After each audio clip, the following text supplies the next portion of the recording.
አጭር ማብራሪያ የሌለባቸው ጥያቄዎች ለፓናሊስቶቹ የሚቀርቡ ጥያቄዎች እና ሀሳብም ያላችሁ እግረ መንገድ ሀሳባችሁን ጥያቄ አዘል አስተያየቶችም ጭምር የተካተቱበት ሊሆኑ ይችላሉ። ስለዚህ መድረኩ ወደ ቤቱ መልሳለሁ።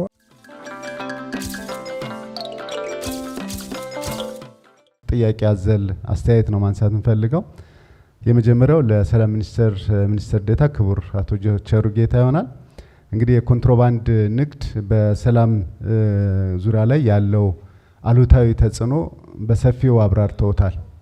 ኮንትሮባንድ ባለበት ሰላም እንደሚደፈርስ፣ በሌላ በኩል ደግሞ ህጋዊ ንግድ ስርዓት ሲጠናከር የመንግስት ጥንካሬ የሚያሳይ እንደሆነ በሰፊው ተገልጿል።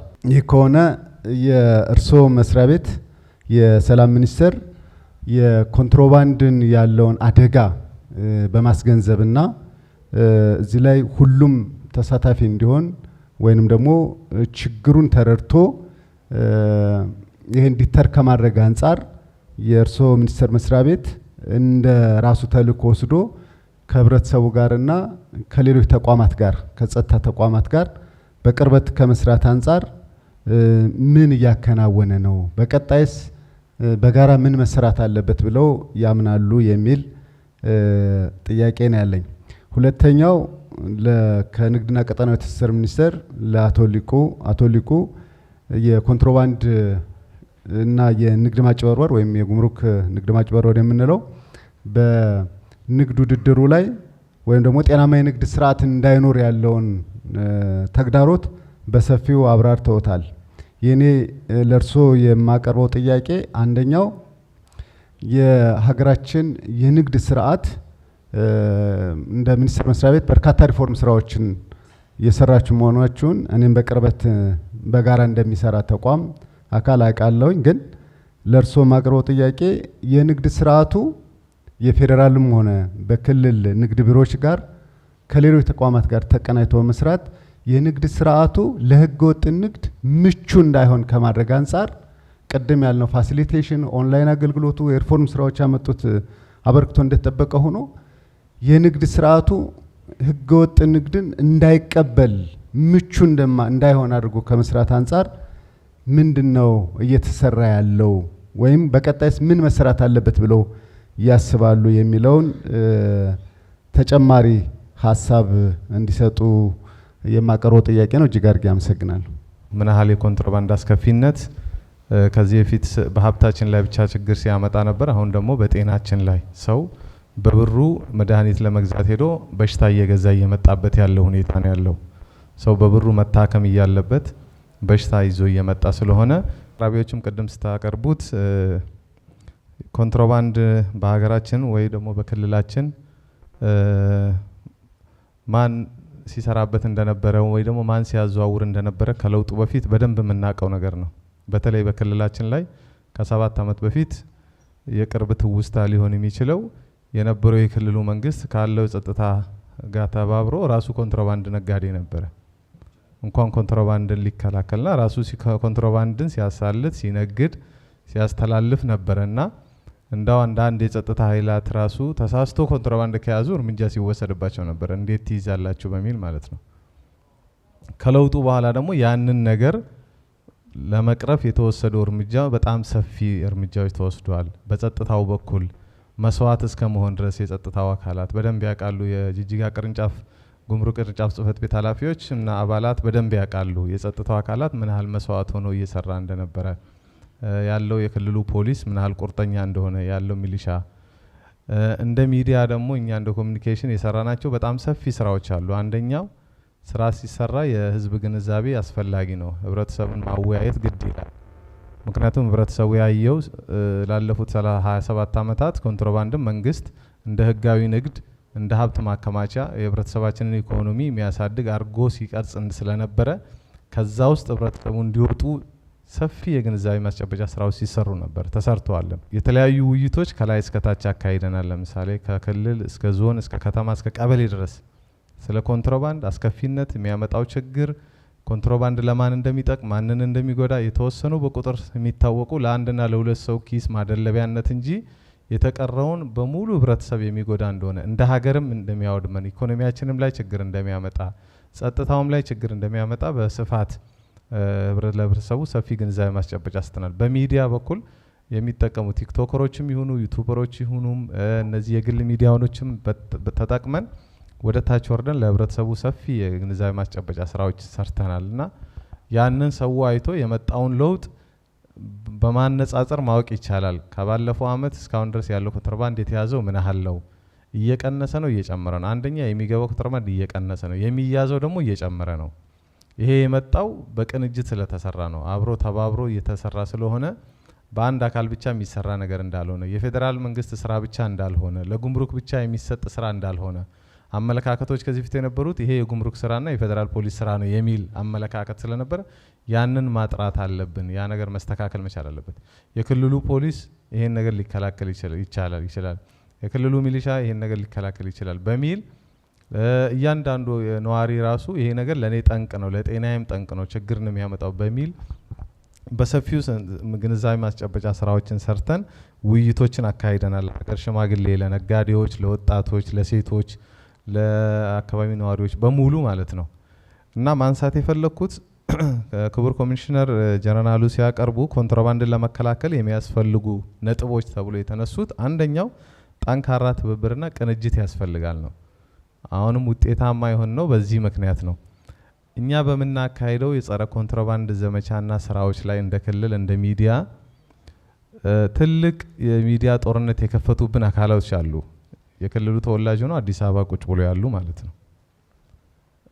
የሶማሌ ክልል መንግስት የደሃውን ህብረተሰብ ንብረት እየያዘ ነው፣ ለፌዴራል መንግስት እየሰጠ ነው፣ ህብረተሰቡ በድህነት ውስጥ እንዲኖሩ እያረገ ነው፣ ህዝቡ ተነስታችሁ ተከላከሉ ሚሉ ቅስቀሳ የሚያደርጉና የኛን ስም የሚያጠፉ አዲስ አበባ ላይ የተቀመጡ የሶማሌ ክልል ተወላጆች አሉ። እና እነዛ ሰዎች እንግዲህ እኛ ላይ የሚያነሱት ዘመቻ አሁን ይሄ ስጋት የሚያመጣው ምንድነው? ያለው የፌዴራል ፖሊስ በድፍረት ጫካ ውስጥ ወጥቶ ኮንትሮባንድን እንዳይከላከል ስጋት እየሆነበት ነው። ምክንያቱም ዘመቻ እየተከፈተበት ስለሆነ እነዚህ ሰዎች የእናንተን ንብረት ዘርፎ ወደ መሀል ሀገር እየወሰዱ ነው እንጂ ኮንትሮባንድ ለእናንተ ጸረ ጠንቅ ስለሆነ ደግፉ እያለ ሳይሆን ችግር እየተፈጠረባቸው ነው ያሉት እንትኖች የሚሰሩት።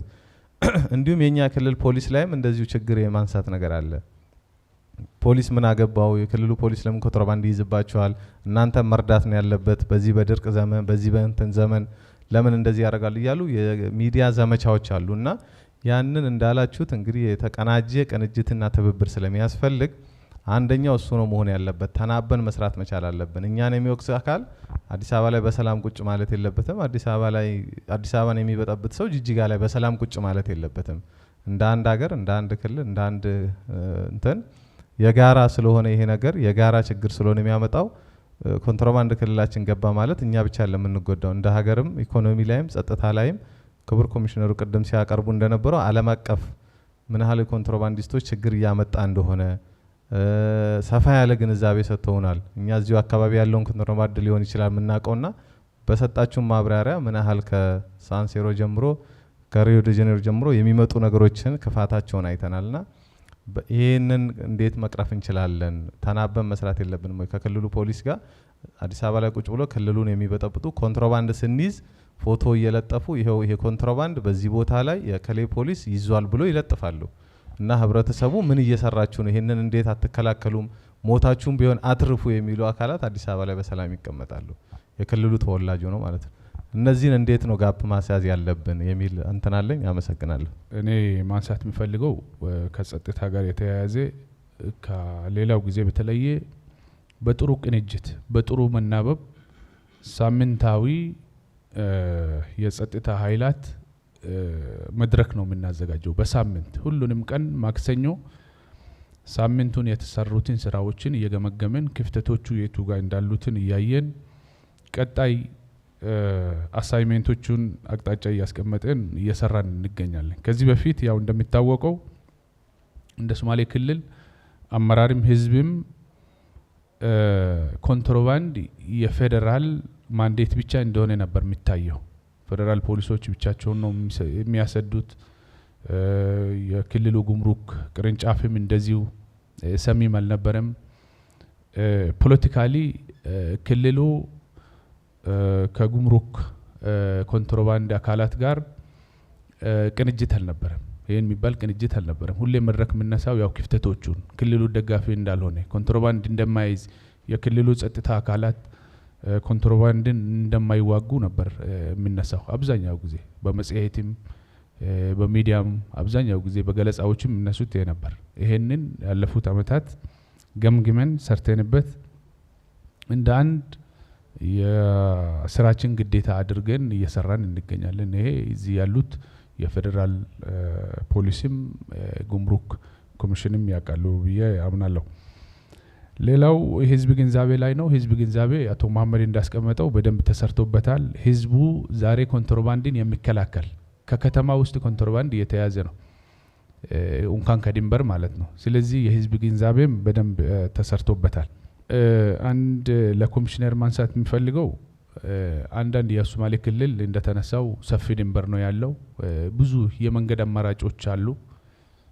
አንዳንድ ክፍተት የሚፈጥሩ ክፍት የሆኑ ቦታዎች አሉ።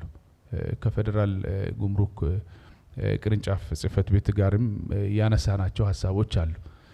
እነዚህ ክፍተቶች ኮንትሮባንድም አሁን ኮንትሮባንድ ከጅጅጋ ዞሮ ወደ መሀል ሀገር ተሻግሮ ነው ድጋሜ ተመልሶ እየገባ ያለው። ስለዚህ እነዚህ ክፍት የሆኑትን ቦታዎች ለመዝጋት ምን እየታሰበ ይገኛል የሚለውን ጥያቄ ለማንሳት ፈልጋለሁ። ሌላው እንደሚታወቀው አቶ መሐመድም ጨረፍ አድርጓል። የኮንትሮባንድ ኔትወርክ ሰፊ ነው።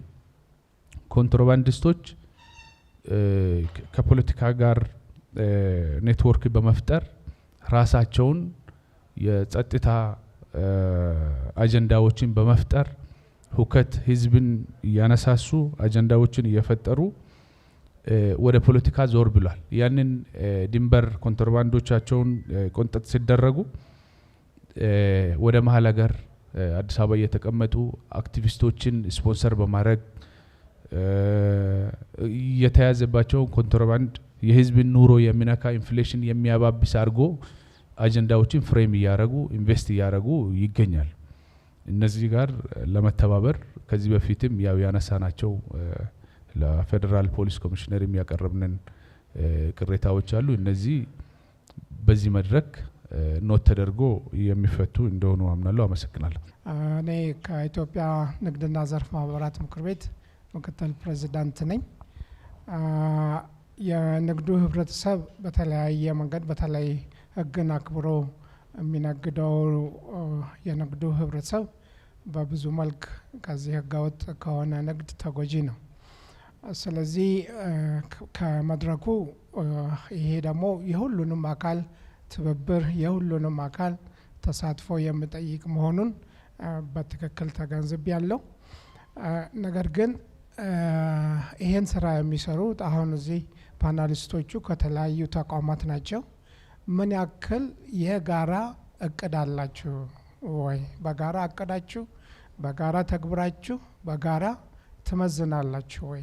ይሄ የጋራ ትብብር ስራን የሚጠይቅ ስለሆነ ከዚሁ ጋር ተያይዞ ምናልባት ከህግም አንጻር የህብረተሰቡን ተሳትፎ የሚጠይቅ እንደሆነ አይተናል። ግን በዚህ ውስጥ ለሚሳተፉ የህብረተሰብ ክፍል ምን የህግ ከለላና ጥበቃ አለ? አንድ ሰው ለምሳሌ ይሄንን ጥቆማ ካረገ ያንን ተከትሎ ሊደርስበት የሚችል ብዙ ነገር ሊኖር ይችላል። ይሄ ከሆነ ደግሞ በቀጣይ ሌሎች እንዳይሳተፉ ያደርጋል። ስለዚህ ምን ያክል ነው ይሄ? ሌላው ምናልባት ከዚሁ ጋር አሁንም ከህግ አንጻር ቢታይ ጥሩ የሚሆነው ከቀረበልን ገለጻም እንዳየነው የህይወት መስዋዕትነት እየከፈሉ ያሉ አባላት አሉ። እነዚህ አባላትም ይሁኑ በስራ ላይ እየተሳተፉ ያሉ ምን የተለየ ነገር የሚደረግላቸው አለ? መስዋዕትነቱ ቀላል አይደለምና ሌላውንም ማበረታታት እንዲችል ሌሎችም እንዲሳተፉ ለነዚህ ደግሞ የተለየ ነገር ሊደረግላቸው ይገባል። ሌላው ከጤና ጋርም በተገናኘ የተነሱ ጉዳዮች አሉ።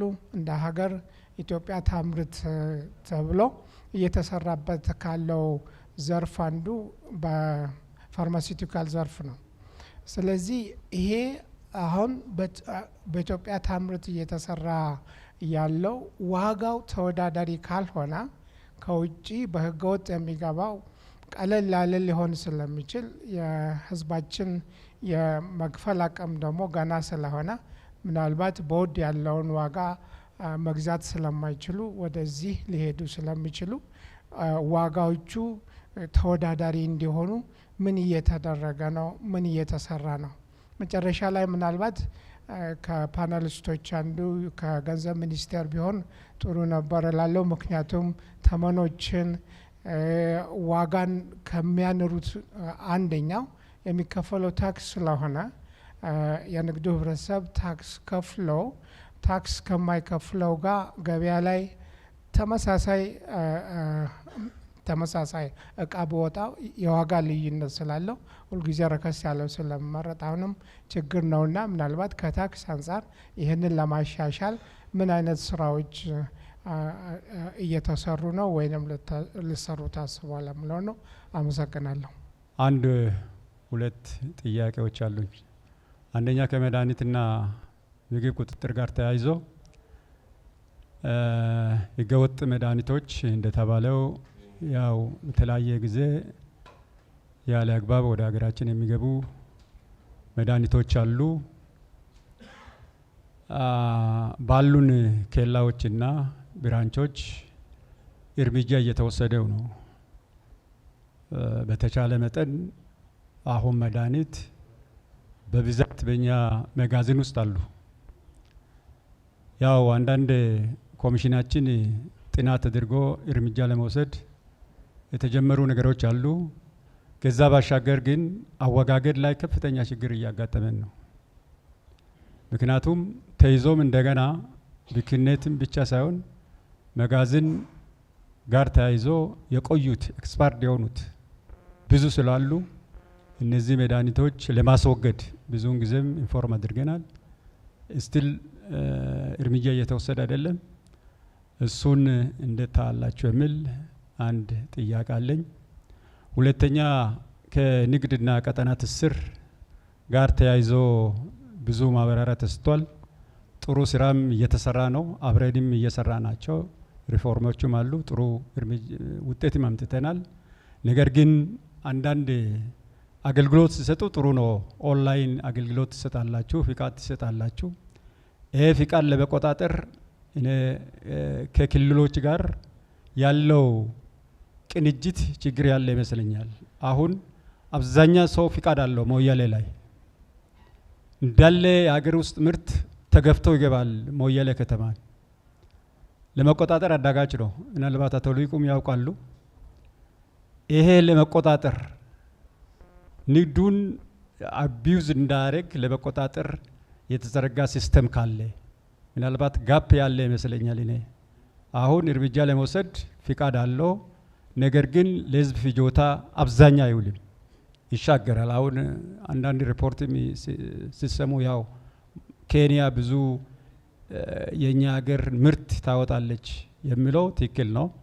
ይሄ ሲስተማቲካሊ ይሄንን አቢዩዝድ እንዳያደርጉ ይሄ ፍቃድ በአግባቡ ህዝብ አገልግሎት ላይ እንዲውል የሚደረገው እርምጃ ምንድን ነው የሚለው አስተያየት አለኝ። ሶስተኛ ትንሽ ነው ከጀነራል ፌደራል ፖሊስ አሁን ያለው አደጋ እንግዲህ ብዙ ማብራሪያ ሰጥታችኋል። ጥሩ ነው። ግን የተወሰነም ቢሆን ከአቅም ጋር ታይዞ ፌደራል ፖሊስ አው ቴክኖሎጂ በሂደት ይመጣል። ከረንትሊ አሁን ያለው ሎጂስቲክ እኔ ከኮንትሮባንዲስት ጋር የሚመጠን አይመስለኝም። ስለዚህ ይህንን ለመደገፍ በሎጂስቲክ ከመኪና ኢቭን መኪና ያለበት ከነዳጅ በትንሹ በቂ ጋር ተያይዞ ያለው ድጋፍ ምናልባት ቀጣይ አሁን የኛ ጉምሩክ ኬላ ላይ ያለው ሪፎርሞች አሉ። ቴክኖሎጂ አንዳንድ ተጀምሯል። በተለይ ፌደራል ፖሊስ በዛ ደረጃ አልደረሰም። ሎጂስቲኩን ለማጠናከር ያለው ትንሽ ጋፕ ያለ ይመስለኛል። እሱ ላይ ትኩረት ቢደረግ ካለው እንቅስቃሴ። አመሰግናለሁ። ጥሩ ግንዛቤ አግኝተናል። እንደ ሀገር ሽማግሌዎች እና እንደ አጠቃላይ የቤቱ ያለ ህብረተሰቡ ኮንትሮባንዱ ምን ያህል እንዳለ የሀገሪቱ የኢኮኖሚ ችግር እንዴት እንደሚከተል የጤና እና አጠቃላይ የኮንትሮባንድ ችግሮችን ጥሩ ግንዛቤ አግኝተናል። ከአሁን በፊት ይህንን ሀሳብ ምናልባት እኛ አልነበርንም። ኮንትሮባንድ ሲባል ደግሞ የአንድ የግለሰቦች ነው እንጂ አጠቃላይ የህብረተሰብ የሚጠቀም አይደለም። ይሄ ትልቅ ግንዛቤ ነው። ከዚሁ ጋር የተያዘ የክቡር አቶ ሙስጠፌ ነው የክልሉ ፕሬዝዳንትና የአመራሩ። ምክንያቱም ከአሁን በፊት እዚሁ ነበርን እኛ ክልሉ የነበረው አመራር ከሱ በፊት መንግስት ነበረ ኮንትሮባንድ የሚነገደው ከአሁን በፊት ነበረው። ይሄ መንግስት ግን ያ መንግስት አይደለም እና አቶ ሙስጠፌ ትልቅ ምስጋና ይገባቸዋል። የሱ ብቻ አይደለም የክልሉ አሁን ከለውጥ በኋላ ያለው ሰላም ያለው ልማት አጠቃላይ ሂደቱና የአመራር ሂደቱን የሙስጠፌና የአመራሩ ትልቅ ምስጋና ይገባቸዋል። የኮንትሮባንድ ስራ ደግሞ የኛ ፖሊስ፣ የፌደራል ፖሊስ፣ የክልሉ ፖሊስና የሚሊሻ በየቀኑ ድንበሩን አካባቢ ጅጅጋ ኤሪያም ከሞያሌ እስከ ዳወለ ድረስ የሚሞቱ እነሱ ናቸው። ትልቅ ግንዛቤ አግኝተዋል። ቅድም የቢሮ ኃላፊዎችን እንደገለጹት ትልቅ አሁን ስራ የሚሰሩት ከሞያሌ እስከ ዳወለ ድረስ 3000 ኪሎ ሜትር እነሱ ናቸው። ምስጋና ይገባቸዋል እነሱ። ይሄ ካልኩ በኋላ አንዳንድ የህብረተሰብ ጥያቄዎችን ለማንሳት ፈልጋለሁ። እኔ አሁን ቅድም እንዳልኩት ይሄ የ3000 ኪሎ ሜትር አርብቶ አደሩ አብዛኛው ያሉት ድንበር አካባቢ ናቸው። አኗኗር ደግሞ አልባሳት ሸቀጡ ከመሀል አገርና እዚህ አካባቢ ያለው ሰዎች ትንሽ የተለያየ ናቸው። ስለዚህ ከአሁን በፊት የንግድ ሚኒስቴርና የጉምሩክ 3ም 4ም የአገር ሽማግሌዎችን በአዲስ አበባም በአዳማም በጅጅጋም ተሳትፈናል። ይሄ ጠረፍ ንግድ የተባለው ነገር ይሄ ነገር አሁን የአጠቃላይ የሚኒስትሮቹም የምክር ቤት አባላትም የኮሚሽነሮቹም የፕሬዝዳንቱም እዚህ ስላሉ ይሄን እልባት ማግኘት አለበት። በዛ እልባት ካይጉ ደግሞ እኔ እርግጠኛ ነኝ ኮንትሮባንዱ በደንብ ይቀነሳል የሚል ግምት አለኝ። ሌላው ደግሞ አሁን የክልሉ ሙሉ በሙሉ ሰላም ነው። አንዳንድ ቦታዎች ምናልባት ግጭቶች የጎሳ ግጭት ምናምን አለመግባባት ይኖራል ይችላሉ። ይሄ ደግሞ የሚያባባሱ የኮንትሮባንድ ነጋዴዎች ናቸው። ቅድም አሁን የክልል ኃላፊዎችም ገልጿል። እዚህ ደግሞ ሚና ያለው ሽማግሌዎችም አሉ። የሀገር ሽማግሌዎችም ሚና ያሉ አሉ። ከነጋዴና የሀገር ሽማግሌዎች ኮንትሮባንድን የተወሰነዎች ተገናኝቶ ይሄንን በአዲስ አበባም በአዳባም በሌላ ቦታም አሁን እዛ ድብቅ አድርጓል። ስለዚህ አሁን ይሄንን በቀደም ሚኒስትሮች እንዳሉት በጥባ መድረክ ታይቶ ይሄ ነገር በግልጽ ተወያይቶ እልባት ማግኘት አለበት የሚል ሀሳብ አለ። ሌላው ደግሞ ከአሁን በፊት የገቡ ከቀረጥ ነፃ መኪናዎች አሉ። አብዛኛው ይሄ ክልል ባለፈው ተመዝግበዋል። እስከ 500 የሚሆን መኪናዎችን ተመዝግበዋል። አሁንም ይሄ ጉዳይ ላይ እልባት ይፈልጋል። ስራ ላይ ያሉ በጉምሩክና በንግድ ቢሮና በጸጥታ አካላት በደንብ ተፈትሾ ታይቶ ስራ ላይ ያሉ ሬኮግናይዝ ማግኘት አለበት። ስራ ላይ የሌሉ ደግሞ በህጋዊ መንገድ ቀረጥ ማግኘት አለበት የሚል ሀሳብ አለ። አመሰግናለሁ።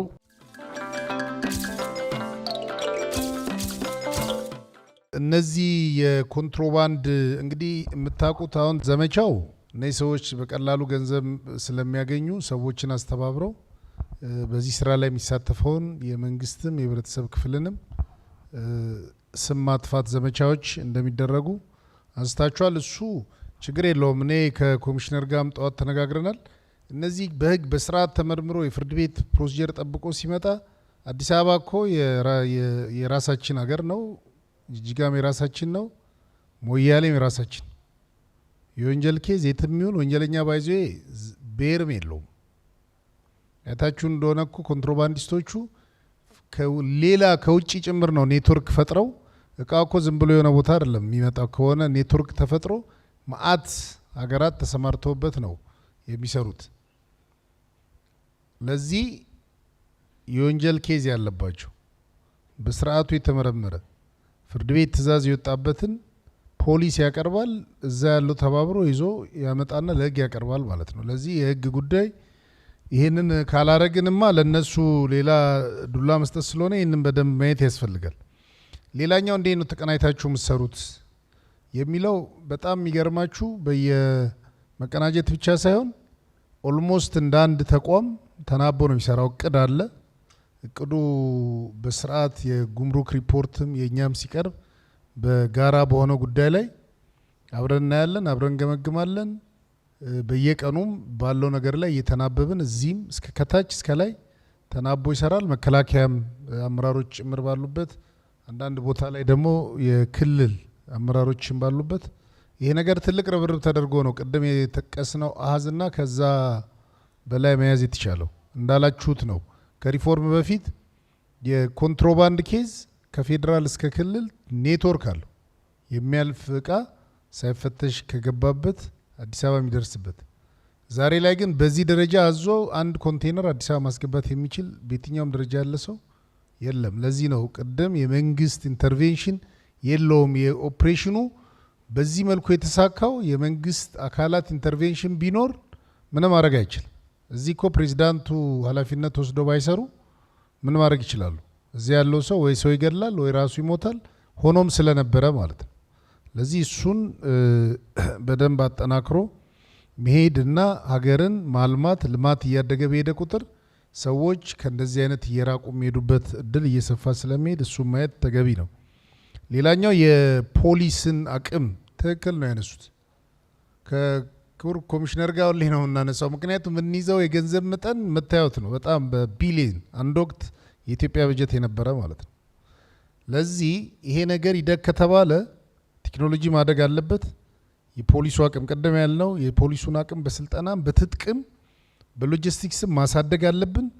ያንን ዲተረንስ ካልፈጠርን በስተቀረ እነዚህ ቅድም ያልናቸው ሰፊ ቦርደሮችን መከታተል አይቻልም። ህብረተሰቡንም ኢምፓወር ማድረግ፣ በዚህ ውስጥ ተጠቃሚ የሚሆንበትን ስርዓት መፍጠር፣ የራሱን ኢኮኖሚና በተለይ ከውጭ በኮንትሮባንድ መልክ እየገባ እጠቀማለሁ ብሎ የሚያስበውን ነገር እዚሁ ከሀገር ውስጥ እንዲያገኝ የሚችልበትን እድል ከፈጠርን ህብረተሰብ መረጃ ከሰጠኮ ቅድም ያለውን ስራ ለመስራት ይቀላል። ደግሞ በጣም እያዳከምን እንሄዳለን። እሱን ክቡር ኮሚሽነሩ ተገንዝበው ለክቡር ሚኒስትሩም ለፋይናንስ ሚኒስትር አቅርበን ይሄ ነገር ማደግ አለበት። ምክንያቱም ፌዴራል ፖሊስ የኮንትሮባንድ ብቻ አይደለም የሚሰራው፣ ማአት ተልኮዋለን። የማአት ፕራዮሪቲ ላይ ስራዎች ስላሉ ይሄም አንዱ ፕራዮሪቲ ስለሆነ ይሄንን በደንብ አስተካክለን እንሄዳለን። የቴክኖሎጂ አቅም አሁን አድጓል። ምክንያቱም ኢንተግሬት ማድረግ ነው፣ የኢንተግሬሽን ስራ መስራት ነው። የጉምሩክ የፈጠረውን እኛ ጋር ካለው ሲስተም ጋር ማገናኘት ነው። እኛ ጋር ያለውን ከጉምሩክ ጋር ይገናኝተን በዚህ ጉዳይ ላይ ብዙ ስራ እንሰራለን። አንድ ምሳሌ ላነሳላችሁና የኢትዮጵያ ፌዴራል ፖሊስ በዓለም አንደኛ የወጣበት አፕ አለው። እዚህ ክልል ላይ አሁን እየዘረጋን ያለ ነው። ከየትኛውም ከአገሪቷ ማዕዘን መረጃ የሚልክ አለ። ኮንትሮባንድ መኪናው ሲነሳ በእኛ አፕ ተልኮ እዚህ አስተላልፈን የያዝነው አለ። አፋር መስመር ላይ ኢዚ ነው። አሁን እንደ ድሮ መደወል አያስፈልግም። ሰው በጣም ብዙዎቻችን ስማርት ስልክ ነው የምንጠቀመው። የፌዴራል ፖሊስን አፕ ዳውንሎድ ካረግን በሱ ሲስተም እዚህ መድረስ ይቻላል። ከተወሰነ ጊዜ በኋላ ደግሞ የስማርት ፖሊስ ስቴሽንን በአፍሪካ የመጀመሪያ የሆነውና በዓለም አራተኛ የሆነውን በክቡር ጠቅላይ ሚኒስትራችን ያስጀመርነውን አሁን እሱንም ስማርት ፎናችሁ ላይ ልካለን።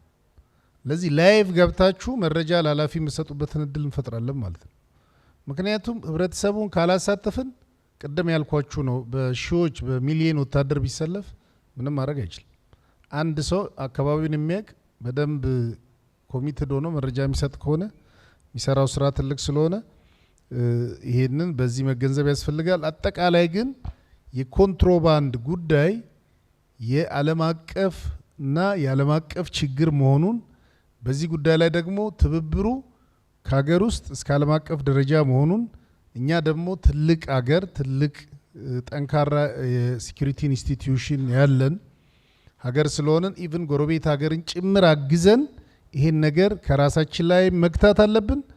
ጎረቤት ሀገራትም ከዚህ ነገር ማላቀቅ አለብን። ለዚህ የሶማሌ ክልልን ለምሳሌ ለማንሳት ፖሊስም የሚሊሻ ኃይሉም ህብረተሰቡም የሚሰራው ስራ በኮንትሮባንድ ብቻ ሳይሆን በሽብርተኞች ላይ ጭምር አካባቢውንም የሀገር ድንበርም ያስከበረ ስራ እየሰራ ስለሆነ ይሄ በመንግስትም በማንኛውም በህብረተሰቡ በእኛም በፌዴራል በመከላከያም የጸጥታ ተቋማት ጭምር የሚታወቅና በየጊዜው አብረን የምንሰራ ስለሆነ ይሄንን አጠናክረን እንቀጥላለን። በአጠቃላይ ግን እዚህ ክልል በልማትም በመልካም አስተዳደርም በሁሉም መልክ እየተፈጠረ ያለው ለውጥ እውነት ለመናገር ሁሌ ወደ ጅጅጋ ስንመጣ ደስ ብሎ ነው የምንመጣውና እዚህ በመድረሳችሁ ክቡር ፕሬዚዳንቱንም አመራራቸውንም እዚህ ያለውንም የህብረተሰብ ክፍል እንኳን ደስ ያላችሁ ለማለት ፈልጋለሁ። በእኔ በኩል አመሰግናለሁ።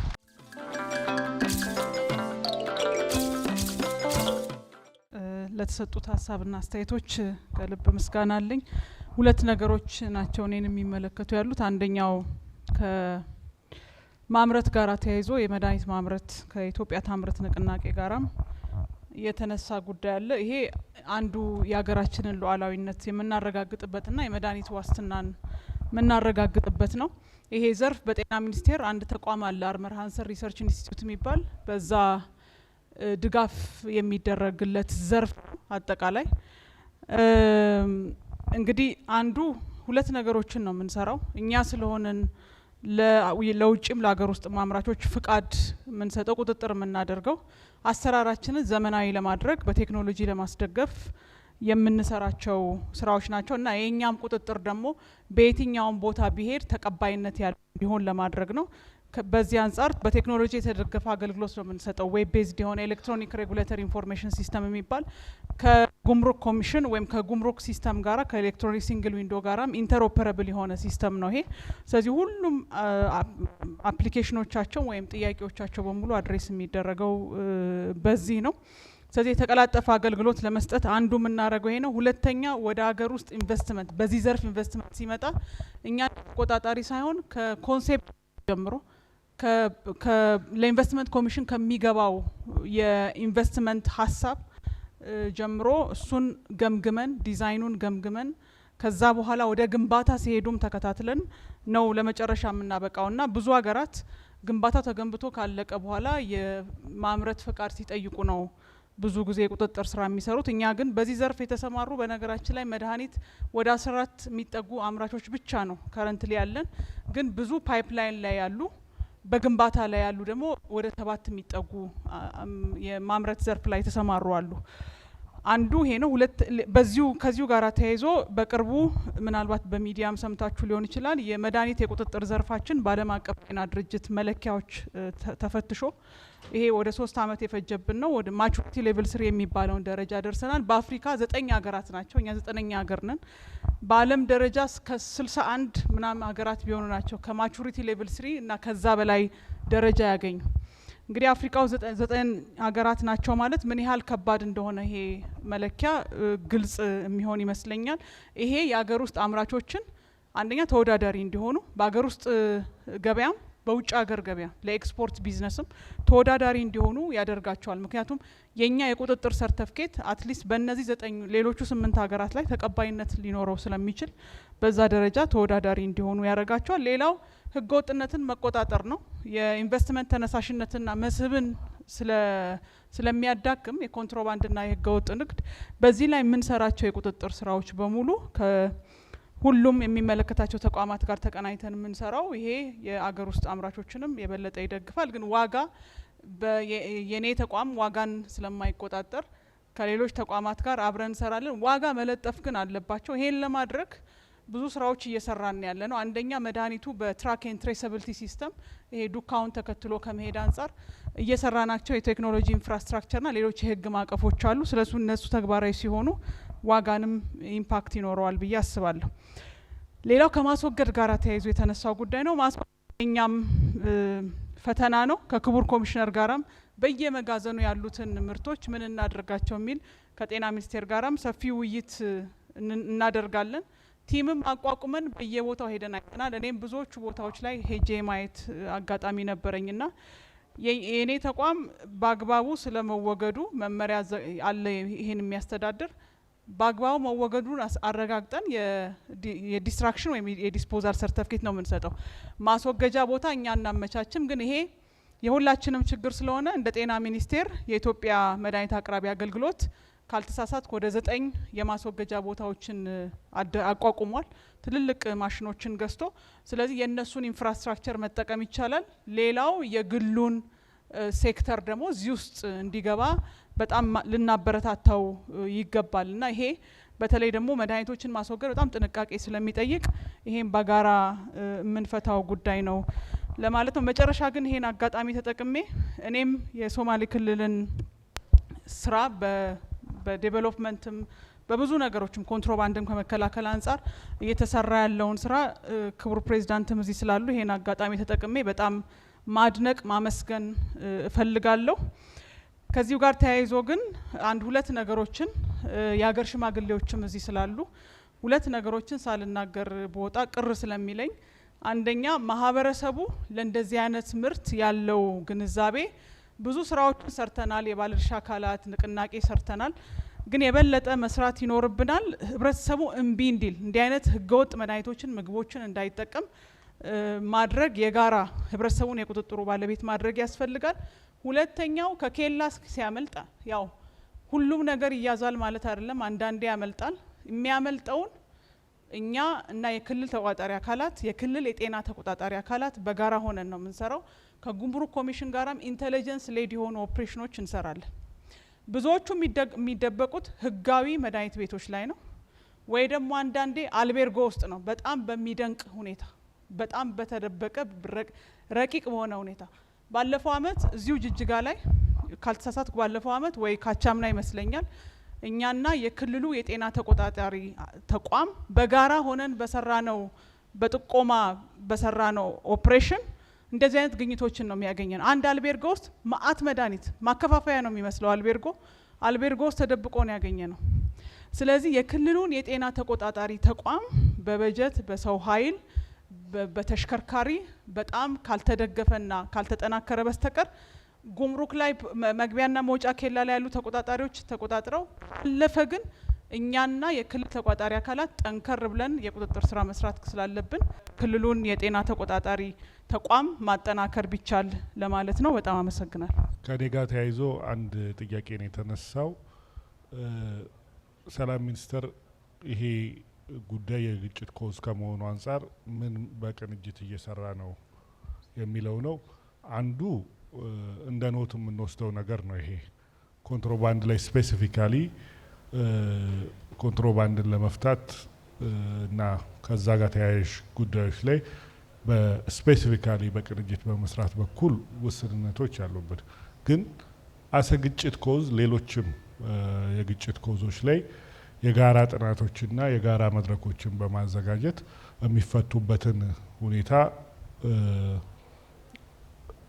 የሚፈቱበትን ሁኔታና ግጭትን እና የሰላም ችግር የማይሆኑበትን መንገድ ለማመላከት ብዙ ስራዎችን እንሰራለን። ኦልዌይስ በመድረኮቻችን አንዱ የሚነሳው የሰላምና የጸጥታ መድረኮችም ላይ ፌዴራል ፖሊስም ይሳተፋልና እነዚህ ኢሹዎች የሰላም ችግር በመሆናቸው በጋራ የውይይት መነሻዎች እና መፍትሄም ከሚቀመጥላቸው ጉዳዮች ናቸው ብዬ ለማለት ነው። አመሰግናለሁ። አጠር አድርጌ አስተያየት መስጠት ፈልጋለሁ በተነሱ ጥያቄዎች ላይ። አንደኛ የአሰራር ስርዓትን ከማዘመን ከተቋማት ጋር ቅንጅታዊ አሰራር ከመፍጠር አንጻር የተሰሩ ስራዎችን በሚመለከት በጎ ጅምሮች አሉ። ተስፋ ሰጪ ውጤትም እየተመዘገቡ ያሉበት ሁኔታ አለ። በተለይ የቴክኖሎጂ አጠቃቀምን ከማሳደግ አንጻር ምሳሌዎች ማንሳት እንችላለን። ለምሳሌ የውጭ ንግድ ኮንትራት ምዝገባን ስርዓት ብንወስድ ከፍተኛ ችግር የሚታይበት ነበረ። ይህንን በሲስተም የመመዝገብ በሲስተም አብሮ ለሚሰሩ ተቋማት የማሳወቅና በዛው ሲስተም ስራውን ማከናወን ስራ ተሰርቷል። ከኦንላይን ሬጅስትሬሽን ጋር ተያይዞ የንግድ ስራ ምቹ ለማድረግ ምቹ ሁኔታ ለመፍጠር በተዘረጋው አሰራር ስርዓት ውስጥ ኮራፕት በማድረግ ሐሰተኛ ሰነዶችን በመጫን ታክስን ኢቬድ ማድረግ ያልተረጋገጠ ማስረጃ የመጫን ቴንደንሲዎች ነበሩ። ይህንን በሚቀርፍ መልኩ ይህንን አሰራር በሲስተም ከገቢዎች ጋር የማገናኘት ከሰነዶች ማረጋገጫ ጋር የማገናኘት እነዚህን ለመቅረፍ ህገወጥነቶችን ለመቅረፍ ሰፊ ስራ እየተሰራ ነው ያለ።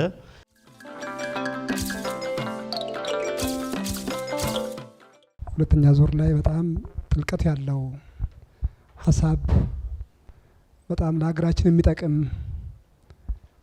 ለተቋሞቻችንም በጣም ትልቅ የሚጠቅም እድገት የሚያመጣ ትላልቅ ቁም ነገሮችን አጋርታችሁናልና ከልብ አመሰግናችኋለሁ። ተሳታፊዎችንም እንደዚሁ ከልብ አመሰግናችኋለሁ። ወደ ማጠቃለያ ለመምጣት ፕሬሶች ከፈቀዳችሁ እኔ ከማጠቃለል በፊት ክቡር ፕሬዚደንት መልእክት ካላቸው እሳቸው ቅድሚያ ቢሰጥ ብዬ ነው። በጣም አመሰግናለሁ ክቡር ኮሚሽነር። ቅድም ኮሚሽነር ጀነራል ደመላሽ ስለ አገራችን ኪሎ ሜትሮች ከድንበር አንጻር ሲያነሳ ወደ 5900 ኪሎ ሜትር የሚሆን ከ6 ሀገራት ጋር ነው ያለን ብሏል። ከሶስት ሀገራት ከነዚህ 3 ሀገራት ጋር ነው ክልሉ የሚዋሰነው። ሶማሌ ክልል ከጅቡቲ፣ ከሶማሊያ፣ ከኬንያ ከስድስቱ በኪሎ ሜትርም አይ ቲንክ አብዛኛውን የሚሸፍነው የኛ ክልል ስለሚሆን አብዛኛው የኮንትሮባንድ እንቅስቃሴ በእኛ አካባቢ ሊሆን እንደሚችል ያሳያል ማለት ነው። ለዛም ነው ይሄ መድረክ ጉምሩክ ለኢትዮጵያ የተባለው መድረክ ሶማሌ ክልል ላይ መካሄዱ ተገቢ ነው ብዬ ማስበው። ከለውጡ በፊት የነበሩትና ከለውጡ በኋላ ያሉትን ትሬንዶች በተመለከተ ቅድም በባልደረቦች በክልሉ የስራ ኃላፊዎች የተነሳ ጉዳይ አለ። መሻሻሎች እንዳሉ ታይቷል። ያ ማለት የምንፈልገው ደረጃ ላይ ደርሰናል ማለት እንዳልሆነ ግን ሊሰመርበት ይገባል። ካለው አሁንም ሰፋ ያለ የኮንትሮባንድ ችግር ክልል ውስጥ አለ። በጣም ሰፋ ያለ ችግር አለ። ከግንዛቤ አንጻርም ያው እንደ መንግስት ቅድም እናንተም እንዳላችሁት በፌደራል ደረጃም በክልል ደረጃም የተደራጀ መዋቅር ሆኖ ኮንትሮባንድን የሚሰራ ኃይል የለም።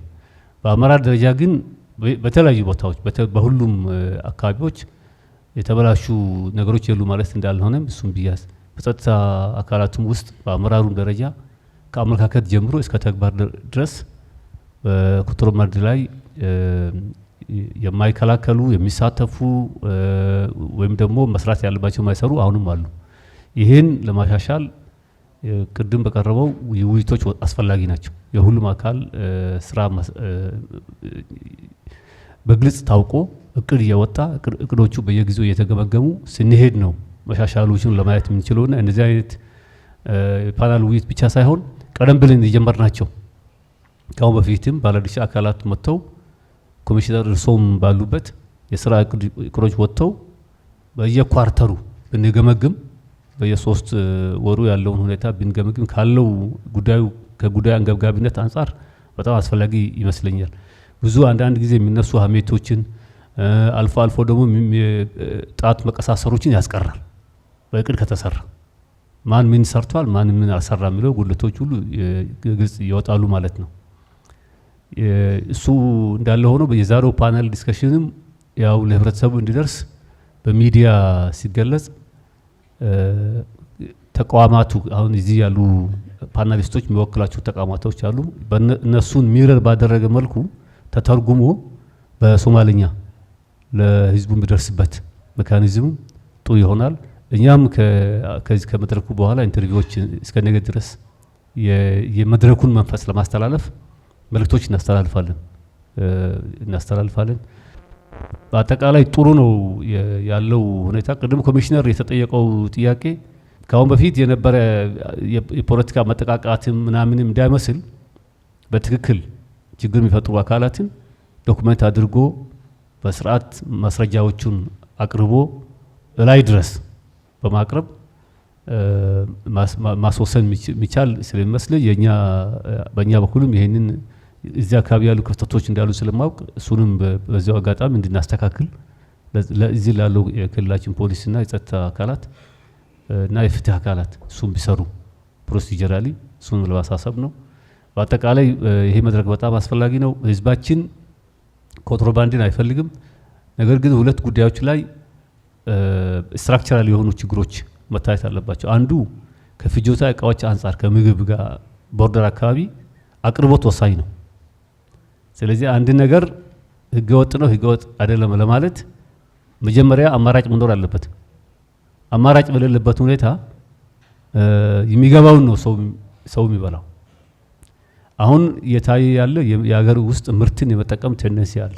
በብዙ አካባቢዎች አሁን ሎካሊ ፕሮዲውስድ ምርቶች ከውጪ ከሚገባው በተሻለ ደረጃ ለጤናም እንደሚጠቅሙ ስለታወቀ እንዳውም ሚድል ይሄ ትንሽ በኢንከም ሻል ያለው ቤተር ኦፍ የሆነው ኮሚኒቲ ከሩዝ ከፓስታ ወደ በቆሎ፣ ማሽላ፣ ስንዴ እየዞረ ነው ያለው በክልላችን።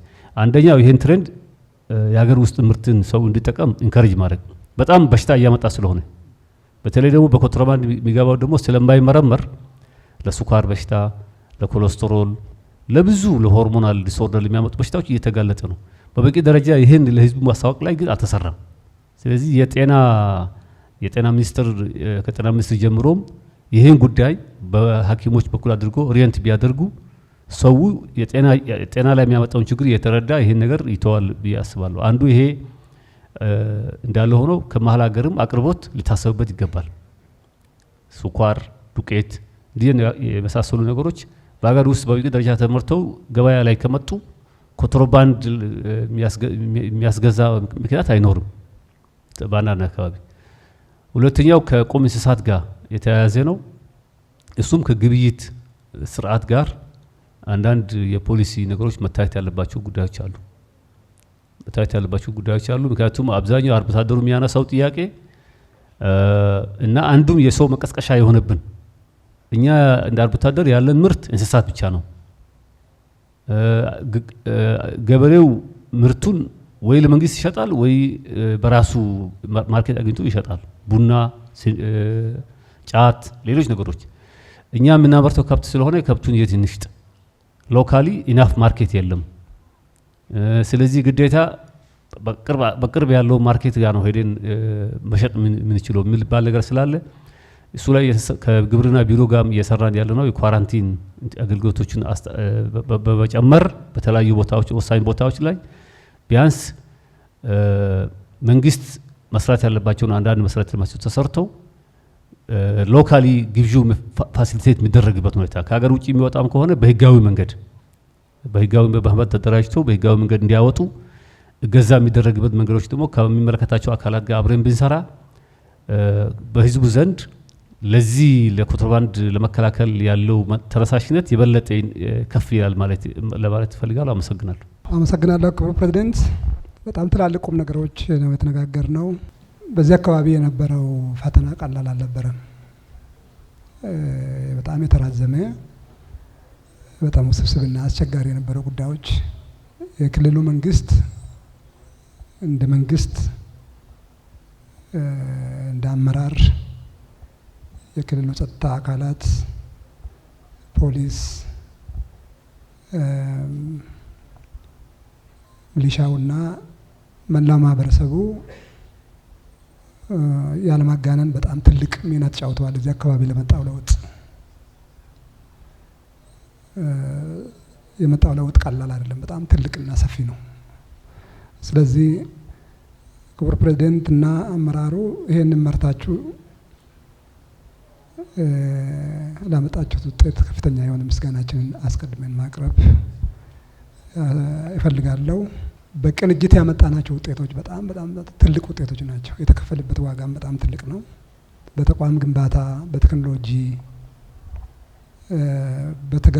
ተግባራዊ በሆነ የጋራ ስምሪት፣ በወሰናቸው የተቀናጀ እርምጃዎች፣ በድምር ላመጣናቸው ውጤቶች በዚህ ሂደት ቁልፍ ሚና የተጫወቱ አካላት